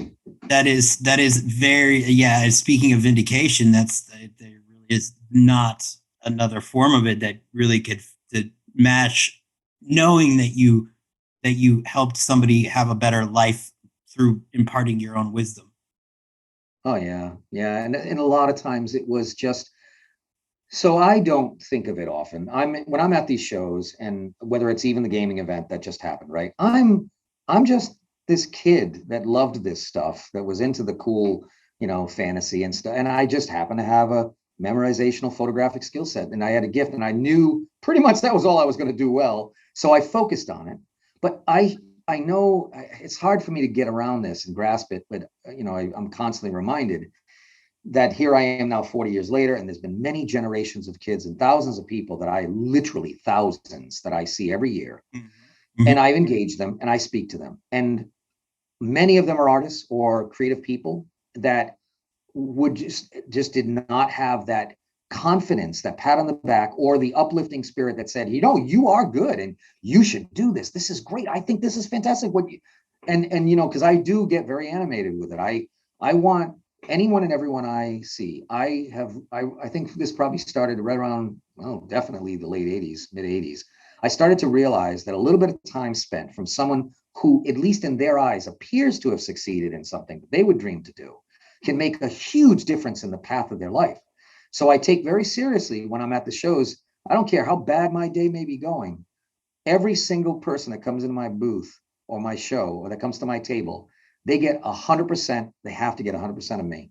And they got to get that positive reinforcement, because there could be that there's someone who is actually an artist, or someone that was wanting to get into the field, that has had every roadblock under the sun, and that I might be the difference between them having a happy life, that they could at least say they tried something in their life versus not. And for whatever reason, in their mind, they see someone that has had a 40-year career, very successful, has done the things that, they saw in all the stores, and they perceive this as a big deal. And they can, when they hear from me, I'm telling them that their stuff is really good, and I love what you did right here, and this is fantastic. They walk out on cloud nine. Yeah, that becomes a major momentous occasion in their life. So I have a huge responsibility with that. So that's how I look at it. Did you ever have a mentor, or did you ever have somebody who was that for you when you were like in your formative years at all? No. However, I was someone who sought them out. So at 13 years old, I would take a public transit bus going into the big city. Um, and I would go downtown Providence and I would hang out with the crazy people. Oh my gosh. I would take my sketch pad and I would be drawing, live drawing stuff. I'd go to the different parks in downtown Providence, like Prospect Park, and I would go down Weybosset Street, which these are the streets that for people in Rhode Island, they know it's the art community per se. Yeah. And I would be drawing, and of course there was always the preacher on the side of the street talking about the end of the times, coming and all this stuff. And I Classic. would, oh yeah, and this was the 70s, so I would literally embrace them. I don't know how I didn't get killed, but I used to Yeah. talk. I would talk with them, and I'd have a great time. And one day there was this big, giant, gray bearded guy smoking a giant Cuban cigar, and big grease black hair, and he dressed black all the way. And he come over and he saw me drawing at one of these locations I was in, and he says, "Oh," he says, "I see you drawing there." He says, "Very good stuff." He goes, "You should come by my studio sometime." And I went, "Where is it?" And he told me where it was on Weybosset Street. And so I went, knocked on the door, went up the third-story building, and I walked into this art studio with the giant windows from the floor to the ceiling, and all of this, these easels and a giant circle, and all different people from different age groups, from 70 down to college age, and they were all drawing, different things, whatever the subject was. And I remember I saw him, and I came over and I talked with him briefly. And mind you, I was only 13 years old. And I said, I would, this is amazing. I would love to be a part of this. And he said, "Well, I give classes." He said, "Here's my information. Tell your parents." And so I did. And actually, my father and mother at that point, I think they kind of gave up on trying to talk me out of this. So they finally decided at 14, maybe this is something that we should do. So they paid for I think it was a 4-week class, 4 weekends, 4 times. And in that little bit of time, that 4-weekend time, this gentleman who was 51 years old at the time, he gave me one thing. He gave me the freedom to be creative like I wanted to. He allowed me to not just do what was done in the class, but also do my own work on the side. I spent a lot of time talking with me about, what is it that I have? What is my vision? What would I like to do with my life and my career?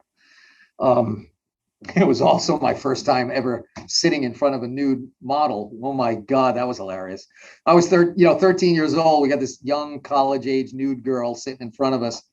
And I remember there was I was this probably 25-year-old, 24-year-old kid on my right. And then another woman who was maybe a little bit younger than that. And I was in this college age class, and I'm 13. That would And not I'm happen drawing, today. and yeah. So, but I'm drawing this, and I'm doing everything in my power not to look where I need to look. And Yeah. the kids next to me, they're busting me up big time. So they Oh know that no. I'm clearly embarrassed by it. And Yeah. and the teacher comes by and he goes, "Hey, eventually you're going to have to get to that area, I know. Oh my gosh. So That that is a was different that's a different time, because I don't think that would be legal today. I mean, I feel like really, there, you know what I mean? well, I Like, mean, I mean, it's, I don't, I mean, I'd have to, I wonder about that. I mean, like, but I life mean, like, drawing it's, is, I would think life drawing is still happening that way. I I mean, know, I think drawing is still happening, but I'd imagine like having like a 13-year-old child alone oh, with, that part. No, that probably wouldn't be allowed. No. yeah, like even if the parents signed a waiver, And it'd they be did. like, My father signed up, but no, they probably wouldn't. Yeah. yeah, it seems like Which that is, would, where things are much like more touchy yes, I nowadays than, know. Yeah. But but you, so I had that gentleman, but what was this, what was it? Was he an art his teacher, name or was, what was his his name name? was Eugene Tonov. Eugene Tonov. He was a Bulgarian artist, came to the United States he was actually in the United States when he was a teenager. He was in the Korean War. He was a map designer actually at that time. Oh, But he was an amazing artist. He was a surrealist as well as I guess, he during that time, as many did in the 70s, they were very much into meditation, raising levels of consciousness. Everything was very, very spiritual and whatnot. And mhm. the ability to see things, whether it's the aura, all kinds of things like that. And so he talked to me a little bit about that as well. And he, like I said, the things that he did do, he showed me about the Conti crayons, the charcoals, the different techniques. I was using graphite only and oil at that point. But he said he showed me some different mediums that I could use. But he actually, the thing that made the most difference to me is at the end of the 4 weeks, he said, you know what, Ed? He said, I'm not even going to charge you anymore. I want you just to go in the corner. You've got your own studio spot. He gave me an easel. Now that is like in a studio apprentice environment. That's like I'm up with the top dogs. So Yeah. I got my own little easel, and I would come in on the bus, and I would go to my own little easel, and I would do whatever drawings and images that I felt inspired by, and he would just come by. He used to say to me, he goes, you know, he said, you've inspired a ton of people here because they're watching this 13, 14-year-old kid do things that they would like to aspire to be able to do, and they can't. He goes, and you're so willing to talk to them. You know, even then, even at 14 years old, I was always about sharing and communicating what I think, how I see things, you know, why I know this goes to this, and, you know, what I did to do it. It was more of a mentor that for that brief time I knew him, I only knew him for about 8 months. He died at the end of the 8 months. Oh my God. Yeah, That yeah. So sucks. I went back to school that September. He got very ill, a form of cancer. I visited him a couple of times in the hospital, Oh, and you know, one of the last times I saw him, he just looked at me and he said, "No matter what you do, you will be super successful." He said, and I'm very proud of what you've done. So 8 months of my life, I had a gentleman that he's actually a picture I did out of my memory is hanging up.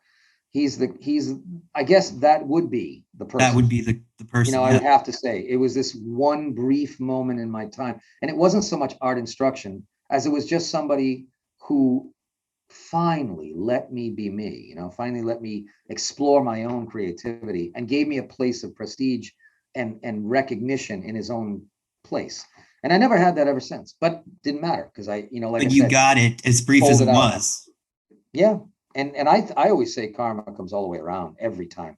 I have never had an experience where I have reached out to help somebody in whatever creativity that I haven't gotten immediate karmatic joy from it, because it's always in just seeing that eye, watching that mind just explode with, whoa, I see what you're talking about, or, you know, just feeling good about themselves. You can see that it goes from this very depressive state to this uplifted moment. And that's what I get to see every time I go to the shows in person. That's And I don't, really. that's something, that's why in the academic structured environment, I just don't see it. Oh, And mind you, I was paid to go. About 25 years after I graduated, I started getting requests to come to colleges like Boston, like I said, was Boston College of Art, Art Institute, Florida Ringling Museum. And Yeah. these places would actually ask me to speak to their senior class about, you know, how do you take what you've learned here and practically apply it and make money? This was the They don't part of, teach that in nope, anything. no, Nothing. they don't. It's Isn't that ridiculous. amazing? You can pay It hundreds of blows my thousands of mind. dollars. Blows my mind. Like Yeah. they don't even. I mean, they send a doctor to 7 years of medical school, but they don't give them what like one bit of idea of what like the actual business of being a doctor is. And the same with being a. I mean, journalism. They teach you how to write, but they don't teach you what you should be accepting as a proper amount of money, or how to what to expect when you step into this workforce. It's kind of shocking that they don't do this. Like it's. So I realized as years went by, not too long, about 10 years after I graduated, how that whole system worked. And I especially got it confirmed when I would be paid to go to these academic schools to lecture to their senior class about, you know, marketing and how to promote your work and how do you target specific products that might be applicable to your styles and techniques. How do you make money out of that? What kind of contracts that you should produce? What's the difference between a work for hire contract, a royalty-based contract, an executory contract? These are things that only law school teaches you, right? Right. Well, Yeah.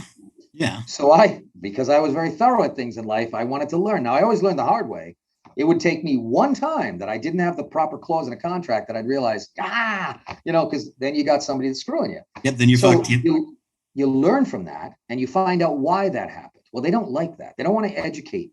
The college's attitude is, we're not here to educate you to how you practically apply your life skill set that we're going to teach you here. Yeah. We're only here to teach you the techniques and the academic lists. It's up to you to figure the rest out. And or we have other experts and other degrees that will teach you the rest of that. And they're very compartmentalized.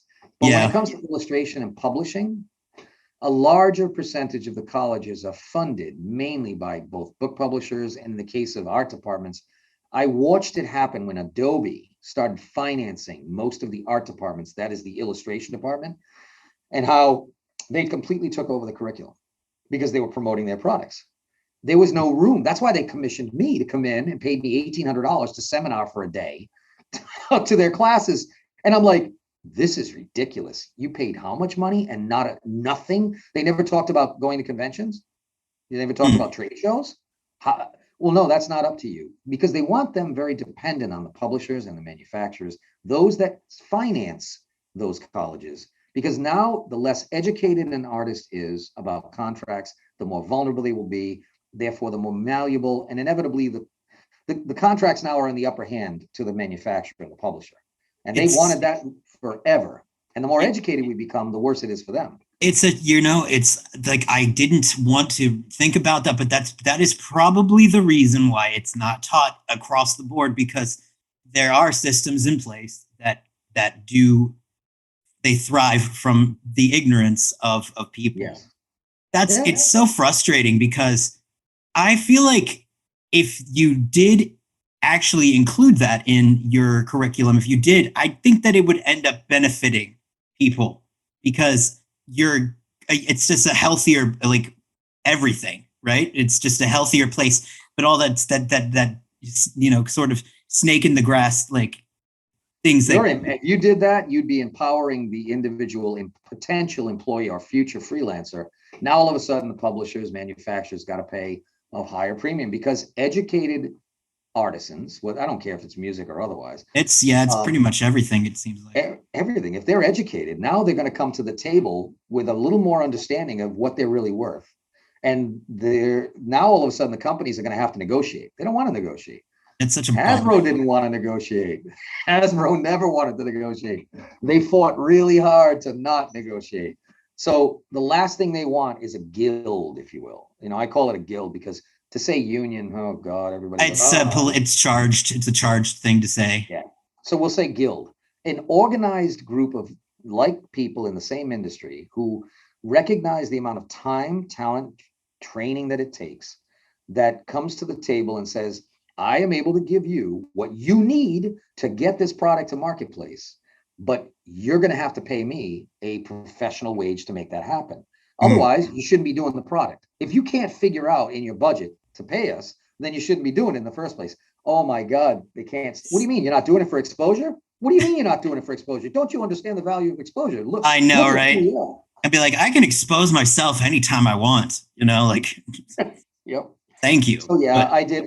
My self-employed career gave me a lot of insight to business, which made me that much more aware, because I was outside of academia and I spent so much time early on in my life in the business world, knowing what was really being charged, the mechanics behind how much money and profit was being made off a company that was using my art versus what I wasn't.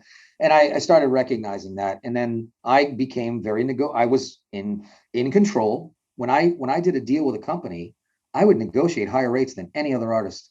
And I get it. And they'd be like, why? How are you getting this money? How are you getting these fees? I'm like, because I have a very good following.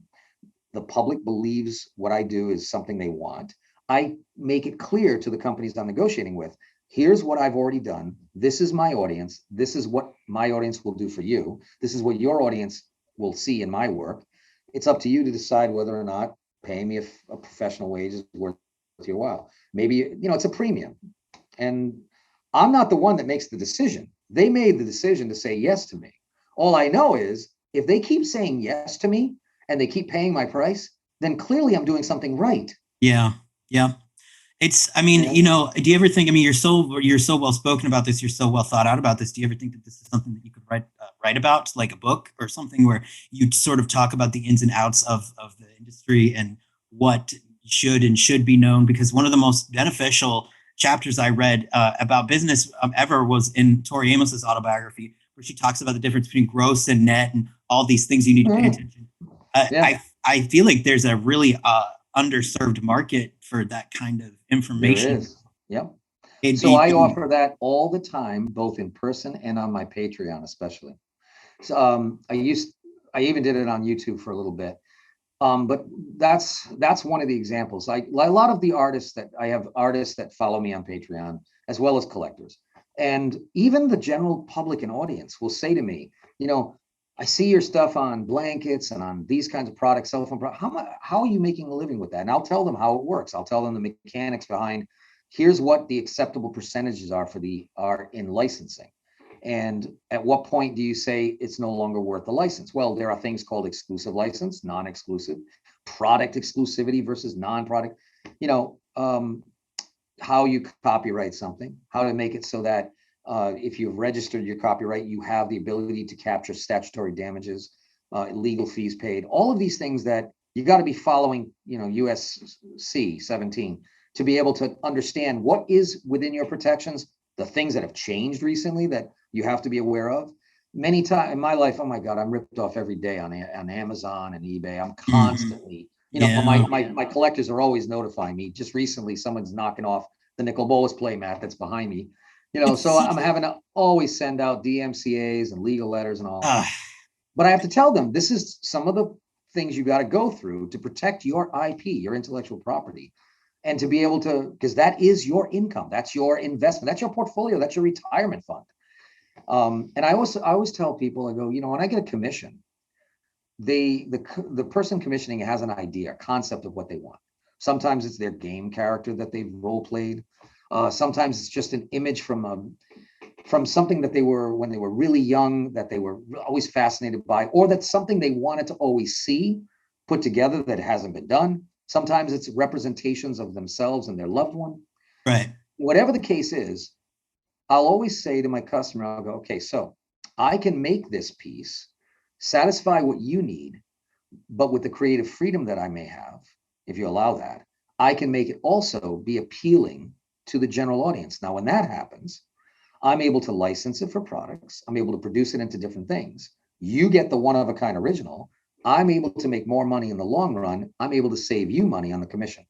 Because if the commission is a dead end road, meaning it's just for you, I've got to charge you a premium because I'm not making as much money as I would be with other things. So I give examples like that. You know, artists should be considering that when they hear commissions. Is this something that they can make into something bigger? Because every piece we do is potentially the next biggest thing in any market. God knows what product it may be. And so, hell, I'm even doing right now, Zippo Lighters is doing an image that I only airbrushed on the hood of a 1980 Corvette. It's a mural on a hood that I photographed, and it's the only image. That image does not exist in any other form. And they loved it so much, they've just licensed it. So it's going to be in all the truck stops and everywhere. So that guy that owns that car is so psyched right now. Wow. Yeah. Like, I mean, that's win-win for both of you. That's incredible because if he, I'm doubt he'll want to sell it, but if he ever decides to, you know, that certainly puts a little like wind beneath his wings. Yes, it does. Yeah. So I do that. I offer that information and I tell everybody, I'm constantly getting private messages. Hey, Ed, where's a good printer? Who could manufacture this for me? How did you get this distribution? I'm forwarding that over to the guy an agency that I work with as well. You know, I'm always open to sharing that information because I remember some of the artists I would chat with every now and then in different fields, and they would be like, you know, you can't be giving out the secrets. And, you know, the more people you turn on to these opportunities, the more crowded the marketplace gets and blah, blah, blah. And I just said to them, I go, well, if you're that insecure at the ability for you to sell your stuff, man, you shouldn't even be in it. That's how I would put it. You know, it's just very sad. I don't have, again, not having that kind of dog eat dog environment, never being part of that community. I'm just not part of the art community. The only artist that I even remotely talk with that's of, you know, that I would consider somebody is someone I look up to is Larry Elmore. Larry wrote the forward in my book. Larry calls me the hardest working artist in fantasy art. It's funny. But he's such a real guy, you know. It's but you know, it seems to you kind of are talking about, you know, the expression, the work smart, not hard thing. And so you kind of are working smart and working hard. And Yes. which I Well, mean, that's because you got to be, remember I talked to you about the diversity, the importance of diversifying what you do, not just planting all your eggs in the one basket. You got to be everywhere all the time for that to happen. You know, like I'm leaving, I'm packing up, as we've been packing up all day today before this interview, and I'm now going to go back out. We're going to be heading to Tennessee for the Tennessee Renaissance Festival. This will be my 21st year there. wow. And I'll be on the road for 4 days driving those trailers and then setting up for the next couple of days, 3 days. Then I'll be doing the 3-day weekend and we'll be meeting and greeting, hopefully, probably 5,000 or 6,000 people for a day. Is this like the first one that really has been allowed to happen since the COVID? No, this is the second. They actually were able to go on in May of last year, which was fantastic. But this is a show I've done for 20 years, a great show. It's in not just south of Nashville. And I've got so many regular collectors that I know they're gearing up to see me and chat with me and talk to me. They follow me online throughout the year for different projects that I do, whether it's I'm drawing or painting on the back of an artist proof card, or I'm doing the side of the 2012 Mitsubishi Evo I just did, the Japanese Dragons, and they're like, it doesn't matter what I'm doing. They just love to follow it. And truthfully, I would say this is something I really need to do. Shout outs to my family, my kids and my wife, but especially my two kids. They are, and they have become in the last 10 years since they've taken over a lot of the management of these shows. They are hilarious. They are as engaging, if not more, than me. They are comical. My son's a heck of a voice actor. He's done a lot of work with Warframe, the game Warframe. I don't Oh know. wow. He had a very successful YouTube channel for quite a few years with that. He's now doing his own thing on Twitch, but he's got this incredible character voice. He does 7 different major character voices, very deep, the whole bit. My daughter is goofy as hell, and she will take morning videos, and so they're very interactive with my collectors, right? And when we all get together, we're just silly as hell. My daughter actually runs my Patreon. She's behind the computer, and we just goof off. We got 2 cameras. We're switching up. One of the last times we did it, we had a fire alarm. We were pretending we weren't live. I didn't realize we were live, and I had the bongo out. We're doing sound check. I mean, goofball stuff. So yes, because that's my thought on it. I'm drawing for you, and you guys will see the techniques, and that's enjoyable too. But we are this goofy family. I mean, since the kids were little. We're the family that would have, Nerf wars inside the house. We'll be chucking food around. I mean, we were crazy kids. We were enjoying our kids. We were having a ball. We lived for our kids. So we bring that into whatever we do, whether it's at the fairs or online. And I think people, if you ask somebody, well, when you follow Ed online on Patreon or whatever, what's cool about it? And they'll say equally as much the art as it is just watching those guys be silly. I mean, I will say that I was very, I felt very like ill prepared that because I didn't realize you were going to be the guest in the Zoom call. But the way that I saw people reacting to you, I was like, I need to immediately get an interview because this is somebody who people want to hear from. So, and I really do appreciate you taking the time to talk to me today. And I won't keep you for much longer. But before we sign off, is there anything that you want to mention as far as where to go to get this information? We'll post everything in the links below the video when it's done. But anything that you want to just throw out there now that you'd like to before we sign off? Well, Alper, first off, thank you so much for reaching out to me. Of course, yes, thank you. I do. And anytime, the only thing I can say is whoever's watching your show, if they have inquiries or questions and they want some information, that's what I'm here for. If we can't share what we have learned and gone through in life and to try to help and better other people in that may be interested in our field, then I look at that as a very selfish thing. This is our obligation to humanity. So that's the first thing. I'm always available. Check me out on the Facebook. I'm at edbeardjr.com, my website. You can email me that way. Facebook, same thing, Ed Beard Jr. I also have fantasy artist Ed Beard Jr. I have Airbrush by Beard, which is mostly the automotive stuff. You can see all the hot rods and things I've done. But I guess I would suggest the coolest thing for $5 a month, you can join my Patreon. And with my Patreon, which is www.patreon.com/artist@edbeardjr, you get, I don't know, we do like 3 to 5 hour long sessions. We even did a live Patreon while we were at the show this weekend. I was drawing on a playmat, a blank playmat, doing a squirrel warrior riding the back of a dragon. So Patreons are like at least 3 times a month when I'm not here and I'm on the road. We did 19 episodes in February. I mean, that was insane. That's a lot. Yeah, that's a lot. And they were diversified. You know, we do sketches, black and white drawings and sketches one day. Oh, you can't see it. I have a painting behind me. I got my screen. The paintings, we'll do canvas painting. We'll do automotive airbrushing. So it's always something unique. I do a gift away every episode. So every single episode, we get the wheel of gift away. You know, those online, you enter everyone's name and you spin the wheel. And you can win everything from the drawing on the back of the card that I just did. Sometimes you win play mats. We've been giving away the blacklight poster banners, like these big flag banners, puzzles, jigsaw puzzles. So every episode I'm giving something away and everybody's entered, no matter what tier. So I'm here also throughout those 3 hours to answer any question. My daughter's on there ready to go. My son sometimes helps out with it. And it's like, any questions you have, do you want some information? Do you have some, advice for me? That's what I do on my Patreon. So that would be something I would suggest. I mean, I'm not gonna lie, I'm kind of interested now, and that's saying something because I ordinarily am very guarded against, but I like it. I like it. It sounds good. Well, Alper, if you go to my Patreon, you can actually see some of the prior episodes, and you'll see exactly what I've been talking about.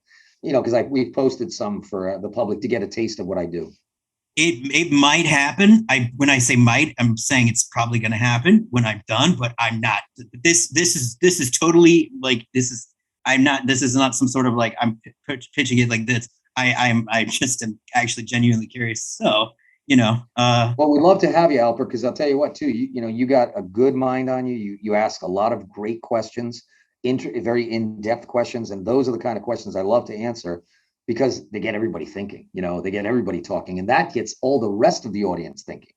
And that's what's wonderful about it, And I will say that the community that tunes in, we probably have, depending on what day it is, we run on an Eastern Standard Time, so it's usually between 7 and 9 or 7 and 10. But I can tell you this, we get 8 to 9 people on, and they start talking. They also start goofing on each other too. So it's a lot of fun. That's wonderful. Well, thank you so much again. It's been great, and I appreciate you taking the time to talk to me today. You got it, Albert. And you know what? I did join Ed's Patreon. And you know who else has a Patreon? We do. And it's got all sorts of goodies from artist proofs, exclusives, to bonus interview footage, so why not join House Markoff? And a special shout out to new Markoff Elite patron, Gusto. Welcome to the family. And speaking of family and beards, I have to go to a dinner party for Grandpa Edgar and Olivia Voldaren. I'll let you guess who's the beard in that relationship. Spoiler alert, it's both of them. Night!